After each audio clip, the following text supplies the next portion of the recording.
Alright, how's it going, lads? I know I'm late to this one, and this is going to be a completely raw footage one. No music, no nothing. I'm just going to do this. Because I've been, basically my entire weekend has been taken up by Xenoblade. 14 hours both days. I have been addicted to this game. Alright, but let's talk about One Piece today. I feel bad for putting it on the back burner, but we're going to get straight into it. Mad chapter. We get some reveals about Wano, which, dude, I am so convinced now that Wano was the 18th Kingdom. I am so convinced. I mean, look at this, right? If we go back up to the page, obviously you can't see it, but I just want to better describe it. Where they show Wano underwater. Lads. Alright, let me describe this for you, okay? So we got the mainland of Wano, okay, has all the humans and the minks and everyone who can breed on land. And then you got Sky Island above Mount Fuji, right? Let's say that was there at some point. Okay, and that's where the Sky people lived. Or maybe they just lived on the ground. But there is a possibility for Sky Island in case they want to make a new ancient island with the eruption and all that jazz. So maybe it wasn't there before, but it is there now. Or it's forming or something, I don't know. And then you got underwater for the fishermen, or when they're adapting or something. I don't know, but there's an area for every single race, and then you got Zunisha there for the minks to I don't know what was Zunisha. Well, I guess Zunisha wasn't around because he ate the fruit and became Joy Boy's thing afterwards. People call Zunisha she. Was that confirmed? I'm just gonna go with she, I guess. But yeah, I still think Ancient Kingdom, boys, because you could have a place for the fishermen underwater. If they couldn't breed, well, they can breed on land, but maybe that was something that happened over 800 years ago, because we know evolution and the like. Because realistically, if they could breed on land, it wouldn't have mattered. So maybe they couldn't breed on land 800 years ago. I don't know. No, they definitely could, because there was a mermaid princess and everything, actually. So that's a lot of bollocks. I don't know why I'm trying to bring in evolution to One Piece, but as I said, this is off the cuff completely. But we get Pluton. So basically we understand now that Pluton, Robin and Law are about to see Pluton. And I think the way this was supposed to go was that Pluton is basically a submarine. And it's gonna involve Law. Which intrigues me very much so, because are we gonna see Law is gonna be way more important than we originally thought he was? So Pluton is obviously in here somewhere, is he? Yeah, it's obviously, there's a little hole showing here where Pluton is. So that's obviously where it is at the moment. Which I think is going to be fascinating. But also you can't access Pluton without opening the borders. So something's going to have to happen. But and then we get back to the party and that's all fine and dandy. But, let's talk about Pluton for a bit. So we know it's there. We do know it's there. So do we think the borders are definitely not going to open now, right? There's not a chance in hell they're going to open at the minute, because they have to. Because Greenbow basically showed that they can't protect themselves enough to open the borders. And if anything, Momo won't open the borders until the Straw Hats leave, because he wants Yamato to go away. As we see in this chapter, he talks about it. So he might not open the borders until they leave, because he doesn't want Yamato to even think about staying after he opens the borders. You know, he wants him to go and explore with the crew and have the life that he wanted to have.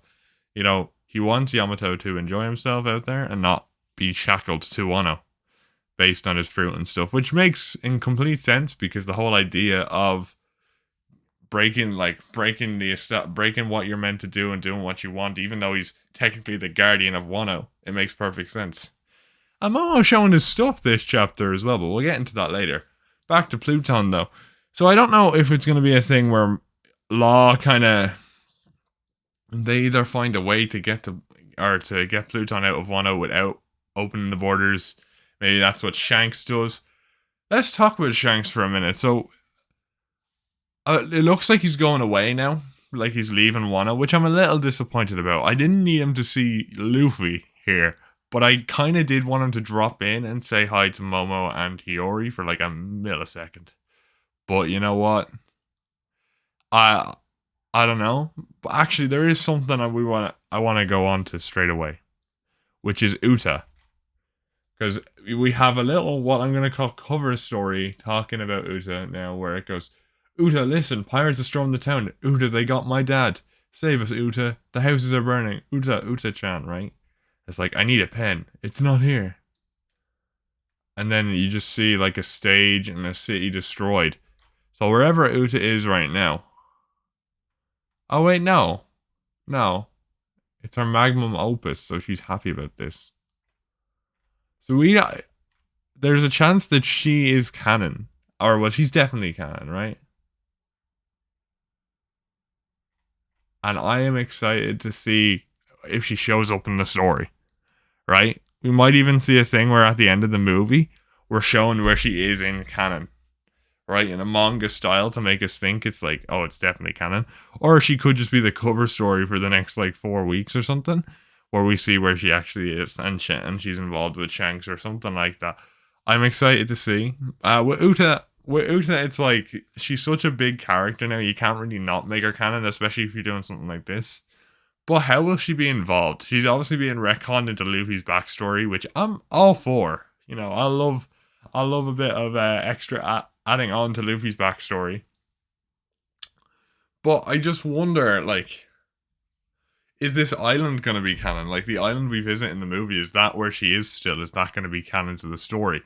We know this takes place after Wano in its uncanon world or whatever, because Zoro has Enma and I mean, it looks like Nami has Zeus before Zeus gets put into the climate act permanently, which is weird because if Zoro has Enma, but you know what? It might be pre-Onigashima Wano, which is still strange, but however, we go with what we get. Still, I'm looking forward to seeing how she's implemented into the story. Imagine she's one of the ancient weapons. Imagine she's Uranus. Oh, that would be, or Uranus or whatever. Imagine she is one of the ancient weapons. It's not going to happen, but if it happened, that'd be wild. It would be absolutely crazy. But that brings up an interesting question now, because we know Pluton is most likely either it's a battleship, but it's also likely a submarine. To be more specific, because we're actually having law be focused on a lot. We're having underwater being focused on, and the only way to get a battleship out from underwater would either be those those bubbles from Sabati, or to be a submarine, right? You know what I mean? So there's a lot of possibilities here, which I'm quite excited for. I don't know though. It's definitely something to look into, and to have Law be more important in that regard. I do think Law's sticking around, and as you know, the Law Robin shippers were mad this chapter. They were like, "Oh, look at that! That's sick." They like the interactions and stuff. Let me look at that interaction again, actually, and precisely what that was. Uh, it was here, wasn't it?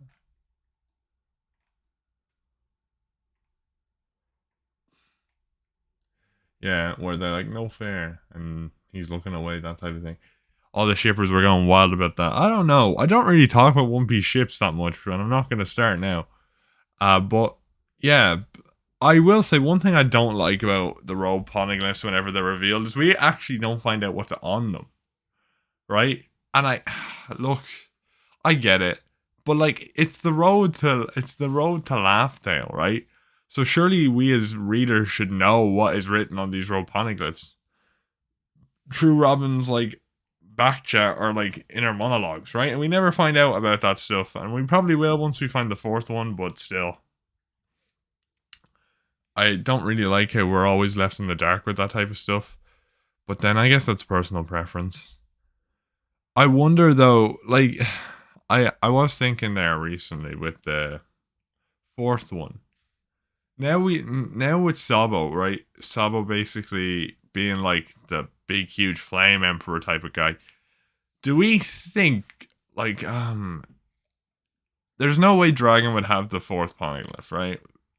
Shanks obviously has it, but it would be interesting if that's how they got the Revolutionary Army involved. Maybe, for example, this whole Vera thing that they're all talking about, maybe that's like a subsidiary of the Revolutionary Army, and that's where Sabo's now camping out or something. And he's one of the robotic Glyphs unknowingly, and then that's how we get that interaction before the final war. Because as I was saying before, on which I believe now more, the final war is going to start before we find the One Piece. Luffy's just not going to get involved until he's Pirate King, right? So we're going to have a big war between major factions like the Revolutionaries and the Marines, and then Luffy's going to pop in and change the tide of the war immediately. Right? And it could even be a thing where like Luffy and Blackbeard come in mid-fight and disrupts the entire situation. Or it could even be a situation we're talking about how like Luffy is going to be Pirate King and maybe Blackbeard might become Pirate King. What if he doesn't become Pirate King? What if he's like, oh, you know what? It's not, Pirate King isn't going to achieve my goals no more. When this whole war breaks out, what if he just sits back and waits for Luffy to become Pirate King, and maybe Shanks to what? Maybe Shanks like challenges Luffy for the Pirate King spot, you know, just as a friendly last challenge to see how a true great pirate is, right? And then when Shanks is worn out from the fight with Luffy and they're both worn, Blackbeard, once Luffy's become Pirate King and his guard off, goes in for the attack. Shanks spots it last minute, protects Luffy, and he gets fucking destroyed. Maybe that could be how it is. Or maybe it's something different where he actively, after they're both worn out, goes to attack them and they both take severe damage, and then we go into the final war with them fighting against Blackbeard and it causing a big reaction. Maybe the hockey of the three of them is like reacting against, or is like felt throughout the world or something, even in Laugh Tale. And maybe that's the big problem. Maybe that's how Laugh Tale is discovered by the rest of the world, because the hockey of Luffy and Shanks is too obvious to not realize where it's coming from, especially for masters like Akainu and Emu and even Sabo at this point. Speaking of Sabo, I don't know, he has to get conquerors now, right? He's literally a flame emperor. He has to acquire conquerors at some point.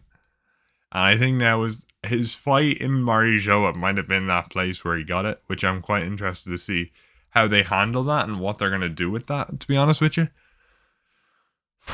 Oh man, this stuff is fat. I don't know how I got off this with a Pluton discussion, but I did anyway. Pluton is but now I'm confused about how Pluton's going to play a role, because obviously we have to destroy the red line. But as a submarine, how the fuck are you going to do that?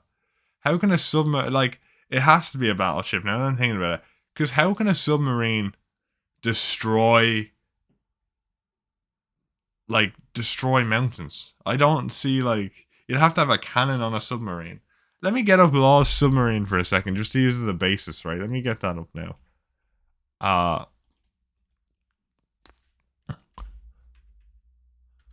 Law's submarine.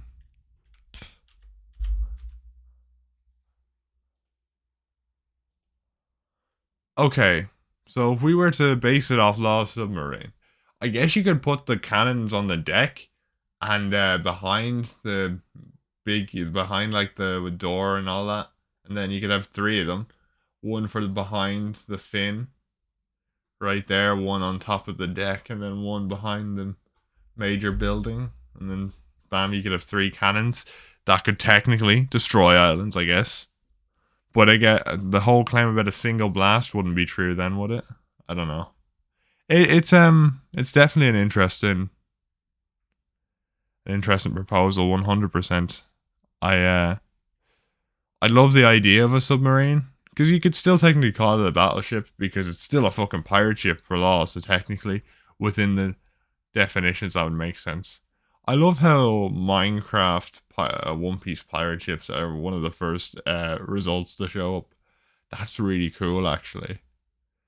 By Planet Minecraft or whatever, they got like the straw hat thing and the Law's submarine in Minecraft. That's sick.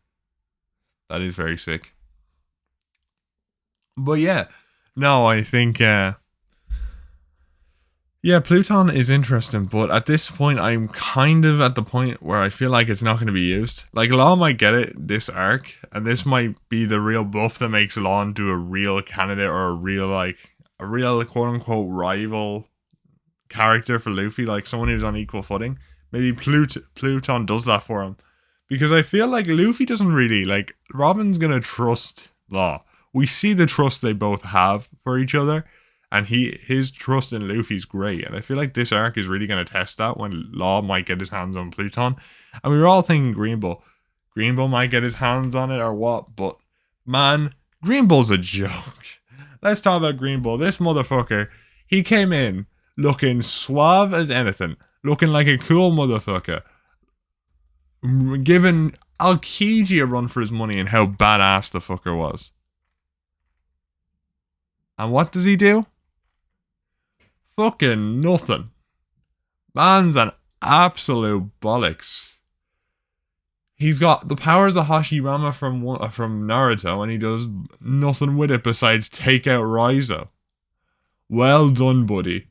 You took out Raizo, but you can't take out the rest of the scabbards. Well fucking done. Let's go to this scene specifically, right?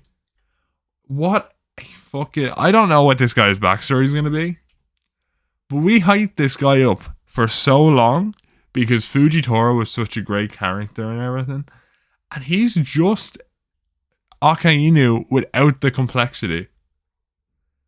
He's a two-dimensional... At the moment, he's two-dimensional, so it could be entirely possible that he just lost his head from Sabo beating him up. And that would be interesting. An interesting character trait.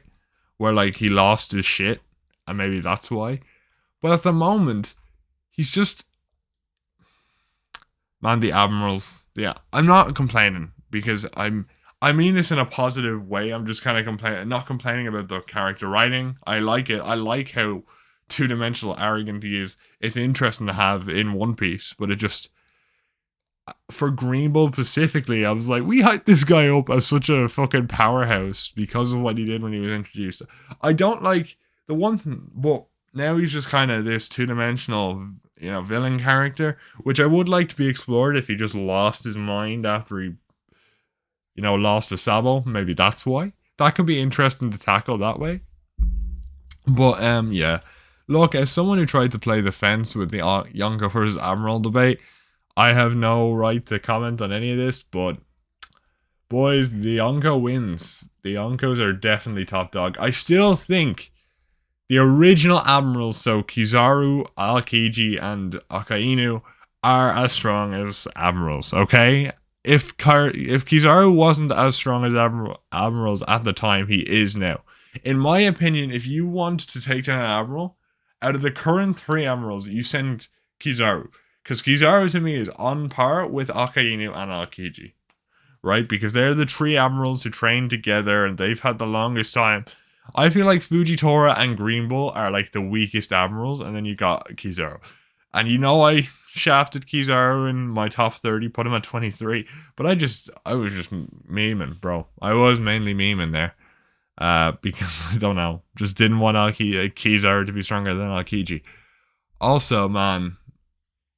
Okay, I like the fact because Admirals now, the way Admirals look right now with Green Bull is they look Jinbei level, right? So where's Jinbei? 3rd Commander level probably. So basically, Admirals could be taken care of by Ulti and Page 1 is what it looks like right now. Okay, that's what it looks like. Yeah.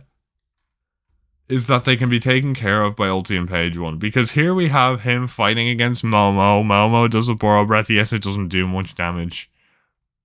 But it just kind of shows that Momo's getting the hang of his power and stuff. And obviously he grows back and he's ready to attack again. And then we get one of the most powerful scenes in this chapter. And also kind of spoiled by Pirate Warriors. I'm not going to lie to you. Fucking don't open up my mail. Dumbass computer. But kind of spoiled by Pirate Warriors with Shanks releasing a massive hue of hockey that just knocks Green Bull for a loop. Like he gets completely wrecked. And it's great to see. Because we see it's been foreshadowed before on the Whitebeard ship. And it's been shown off directly in Pirate Warriors. So we see his moveset's pretty accurate. And then we get Shanks talking about the new era. Okay, now, we see here what looks to be Shanks just kind of. Shanks goes about, oh, does the new era frighten you so much? Don't go near these people, not today, not after what they went through. And we're going to talk about my favorite scene in this arc so far with, with this little moment here. But Shanks leaves. My man Shanks just open dips. Which, okay, you know what? That's fine, but like, come on, man. Who's gonna show Luffy what happened? Who's gonna tell him, man? Because Greenbull's sure as hell not at this point. So who's going to tell Luffy what's going on in the world? Because I thought Bartolomeo would, because Shanks would have just come here with Bartolomeo as a captive, but that didn't happen. So I'm a bit confused now. I'm like, how the fuck? Like, obviously, maybe we don't, but we have to find out somehow, alright? We know most of it because of the last chapter, and that was great. But still, man, I'm like, come on. No, I don't know. I don't know. But I will. Let's talk about the best scene in the chapter so far. Best scene in the chapter was by far this scene where Luffy goes, he's gone, she. He's gone, she. Guess we didn't need to lend them a hand after all. Check out Momo. Indeed, and that hockey just there was really something. Yeah, who was that? A familiar face just popped up. She. Right? And that's just, I know you might be saying, oh yeah, because like, look, it's like, oh, you remember he sees Shanks or whatever. Nah, you don't understand. We've got like the powerhouse of the Straw Hat crew just chilling and eating, and I love that. To see Jinbei included, I just love it, man. I love when Jinbei gets that inclusion he deserves into the top tiers, man. Just like, I like that. I like Jinbei being involved. I love Jinbei. Top 4 Straw Hats. That's great. I don't know, man. Jinbei needs more recognition, bro. Should Jinbei get conquerors? That's the question, lads. No, but all right. So can we basically say now, if Yamato joins the crew, it's gotten to the point now where we'll have Luffy at one level, and then on equal footing with him, but technically not, because he has an aptitude for conquerors hockey. So it'd be like Yamato, Zoro, and Sanji. You know what I mean? And then Jinbei right underneath them, and then you got the rest of the crew. Like, maybe that's how it's going to work. So we technically have a monster trio still, but it's not really the same because Luffy's on a different level now with Joy Boy. But then, alright, that's an interesting discussion now, actually. Because we talk about this all the time. The gap between Zoro and Luffy, is that big? I don't think so. How I describe it, how I would describe it. How would you describe it the best? So if we... what is the best way to put this into words? I'm going to use a Boruto reference, so please take it with a grain of salt. But we got Naruto. Naruto is pretty obviously stated to be top dog, with top dog out of Sasuke and him, right? He's stronger than Sasuke currently. We know that, right? But it's so negligible that if they're in a fight, like, it's 50-50. So Sasuke might win 5 out of 10 times, and Naruto might win 5 out of 10 times. It's the same way with him and Zoro. I feel like him and Zoro, like, it's such a minuscule difference, but it's the aptitude that Luffy has for conquerors makes it so they will, it would be similar. Like, Zoro would have still lost to Kaido, in my opinion, but then it's hard to say because he technically took more damage than Luffy against Kaido. So if they were to go fresh, because in my opinion, if they were to go fresh 1v1 against Kaido, they're both losing, right? They are both losing. But with the damage Kaido took, if we include all the stuff from Roof Piece, could Zoro have beaten Kaido? I don't think so. I think he just took too much damage, and all your health coming from a drug is not going to help you against Kaido, because Kaido will knock that drug straight out you with a Thunder Bagua. But in a 1v1, I think they're both losing to Kaido. I just feel like Zoro wouldn't be able to do the massive AoE attacks. So, like, if we're talking about individual fights, him and Zoro are on equal levels. But in terms of AoE damage, fucking Luffy's got him out beat, alright? He can just destroy islands in one punch. But Zoro still has that, like, strength in him, like, but he just doesn't have the, like, the size or the AoE. Like, he can't do the amount of area effect damage Luffy can, but they can deal the same amount of, like, striking power. You know what I mean? That's kind of the way I'd say it. So, like, Zoro and Luffy 1v1 are kind of equals in my opinion. But if you're looking to take out a large group of powerful enemies, call Luffy because his AoE damage is far better. That's my opinion. Zoro's power is more focused. I think that's the best way to say it. I think I've made my point. Sanji, because to me it's like we've got two captains and a vice captain in Sanji, right? Sanji is on the power of a vice captain, where these two are on the power of captains. That's kind of where I'm at. I don't like to put Sanji below Zoro, but I think it's unequivocal now. I don't know. Like, to me, it's like Luffy and Zoro are on 100 and maybe 99.5 if you want to give Luffy the up against Zoro, right? 99.5, and then Sanji's on 99 or 98.5. It's one or the other, right? They're both kind of in and around the same area, but that conquers hockey for both the two of them kind of puts them up a bit further. Do you know what I mean?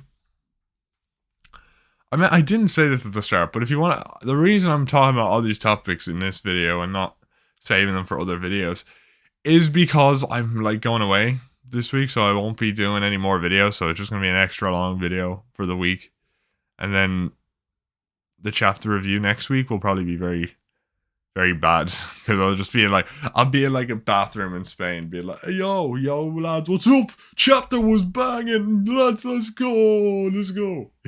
You know what I mean? That sort of thing. But still, I'm looking forward to it 100%. The future of One Piece now is looking really, really sick. Yeah, God.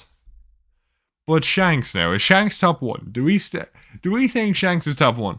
Because Kaido did nothing like this throughout the entire arc. See, what Shanks did here.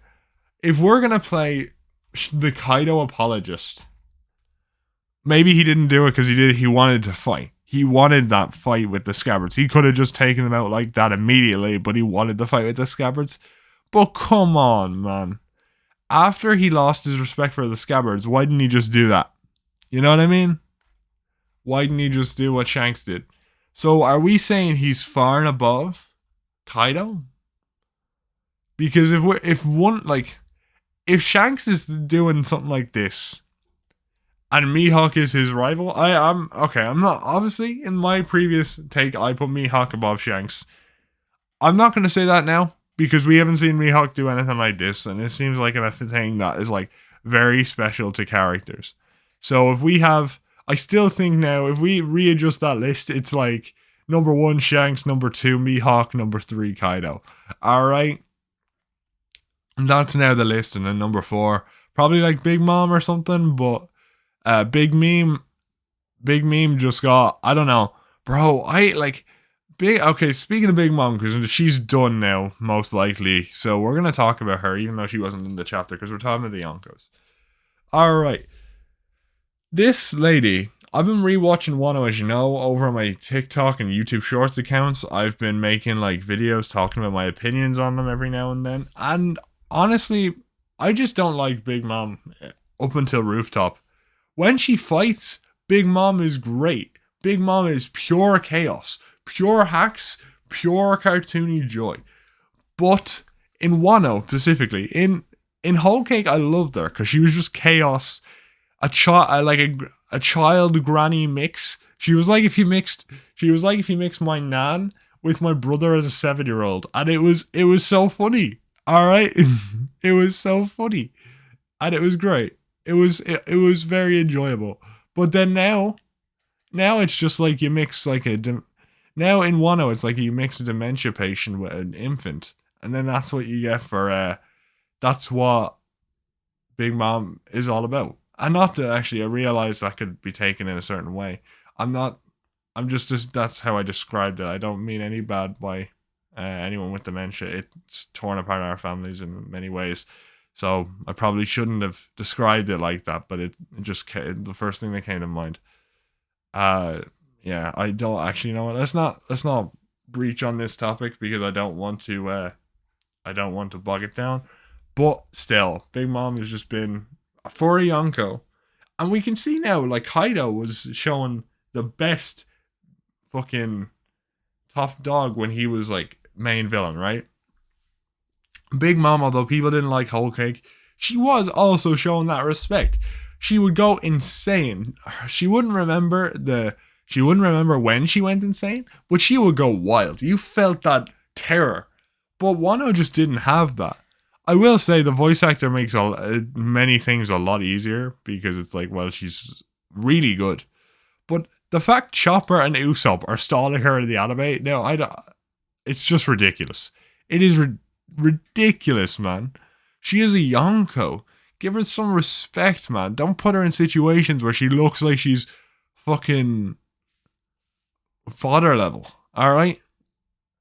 Also, actually, speaking of Usopp, this is something I thought about on the toilet 5 minutes ago. So we see here with Shanks knocking out people with like hockey from far distances. So let's talk about Elbath for a second. Let's say Shanks is on Elbath, right? And so the Straw Hats come to Elbath, and what really tells Usopp he needs to get better is they're going to Elbath, and the hockey, Shanks puts a test, right? He admits the hockey to see if the Straw Hat crew are ready to see him, and everyone on that crew is fine except for Usopp. Usopp either gets a shaky leg, falls over, or something. He's not going to get taken out because they don't want to make him that far behind. But everyone else is like fine. They're just like, oh my god, I can feel that. But Usopp might fall, or his body might shake or something, and he realizes I'm too weak. Everyone else can handle this. I can barely move. Right? That's going to be his like realization. And then that's why in Elbath, he's pushing himself even further, and we get the big moment where Usopp becomes the brave warrior of the sea. That's my opinion, and we can see him handling Shanks' hockey, like unlike how he couldn't at the start of the arc. That's my bay. That's how I do the arc for Usopp, lads. I think that's a great idea, in my personal opinion. But what do you guys think? Oh man, I know I'm just going on and on about different aspects, not even about the bloody chapter at this point. But there's so much about it. Also, lads, I love how it's been going around because people have been re-editing this page. It's to say what's it? I'm going down here, yeah. I've come to promote Film Red, which is so true. By the way, speaking of, right, okay, I'm most promotional things don't do this. But I saw a trailer from Toei talking about all the release dates, and they put the UK and Ireland as separate countries. I love yous, lads. Thank you very much. I hate when people don't do that. So thanks. They put them as separate countries. Thank you very much. That's a small thing. I will now pay to watch Film Red 26 times. And if you know the significance of that number, you know the significance of that number. But however, enough with me dumb jokes about Irish politics. Point being, shit's wild. Shit is wild. This chapter was crazy. There's so much about it. So much coming up. I'm excited. I wonder what the next chapter is going to be. Are we leaving 1-0 now? I have a feeling the epilogue might be 4 chapters. Or, round nice even number. We get the bounties next chapter and they leave the chapter after. That's how I feel like it's going to go. But let me know if you agree with me or not. This was extra long for this week. This is probably going to be it. Probably going to be it for this week, and maybe next. Like, I don't know what I'm going to do next week. Next week, let me talk about next week for a bit. Next week, it will probably be late again. It might be up on a Saturday. It's going to be even more raw than this, because this, at least I have a microphone plugged in. tomorrow it's just gonna be, or next week is just gonna be like my phone because I'm in Spain. It might even be in a fucking bathroom. I might be sitting on the toilet being like, "Yo, lads, what's up?" No, I'll probably find a room, or or what I might do is I'll do it outside, possibly, but I don't. I'll have to figure a way because maybe a wall outside in the sun. Maybe something like that. But I'll get burned. I was out for. No, you can't see it actually. Oh, it's gone. Yay. I have a burn on my hand that I got. So I like, for context, we're just talking about random shit now. I don't care. If you want to click off, you can click off now. The video's technically over. We're just talking about random shit now. But I got, so like a year and a half ago, I like poured scalding kettle, like the boiling kettle on my hand because I missed the cup because it was in pure darkness and I was just rushing to make a cup of tea. And so now when I get into hot water, it's like the burn shows up again. But I also burnt it the other day, or like about 2 weeks ago now, out in the sun in when Ireland had like a heat wave or whatever. So it showed up again. And I was like, for fuck's sake. But it's actually gone away now, which is handy. It'll probably show up again when I go to Spain again. But like, it's like the best way to describe it's like a cross, like a botched cross. But like, so you've got like, let me see, can I? So it's like you got it going down about this way, and then you've got this way, but there's a big blotch right here. So it's like a botched cross, which is quite funny if you think about it. Like Fate Zero looking ass thing. Kiritsugu had a cross on his thing, didn't he? I think so. But anyway, that's enough of me talking about my hand for a bit. Let me know what you guys thought about this One Piece chapter. I loved it, but I wanna hear your guys' opinions in the comments below. And with that being said, I'll see you all next time. Goodbye. Why didn't I clap? All right.